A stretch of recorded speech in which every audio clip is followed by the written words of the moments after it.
Australia's ambassador to the United States, Kevin Rudd, will be stepping down from his role in Washington at the end of March. The announcement was made during a news conference this morning in which the Prime Minister, Anthony Albanese, was highly complimentary of Mr Rudd and his service to Australia. Political reporter Isabella Tollas joins us now from Parliament House in Canberra. Isabella, hi there. Did this announcement come as much of a surprise?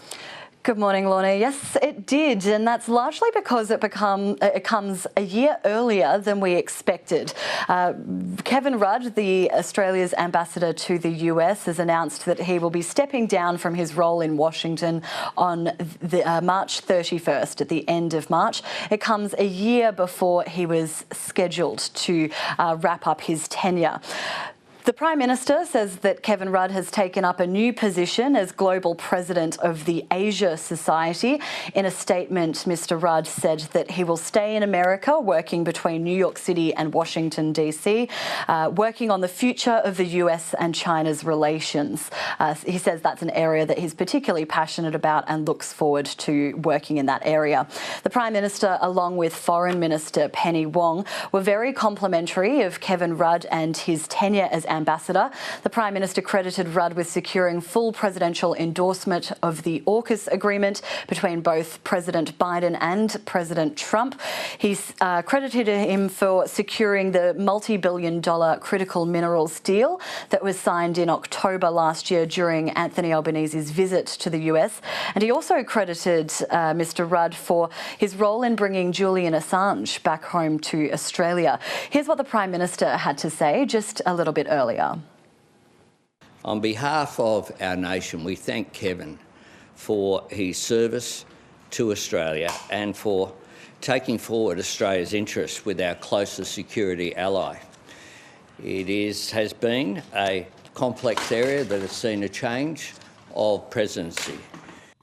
Isabella, do you think that there is anything in the fact that it's come a year early? Well, these are things that we're all going to have to dig into and investigate. It could just be that he's looking forward to starting a new role, but it does raise some questions over whether or not Kevin Rudd succumbed to some pressure and questions around whether he was suitable for the role. There was that viral moment between Mr Rudd and President Trump during that visit in Washington last year. Mr Rudd had to delete some of his historical tweets criticising the US president. The president then confronted Rudd in front of all of these cameras sitting around this table and said, "I don't like you and I never will." The Prime Minister then had to bat away criticism and questions over whether Mr Rudd was fit for the role. If he doesn't have a good relationship with the president, then there were questions over his relations with the other officials. That line of questioning was watered down by Labor ministers who all gave Kevin Rudd a lot of credit for maintaining and strengthening a relationship between the US and Australia.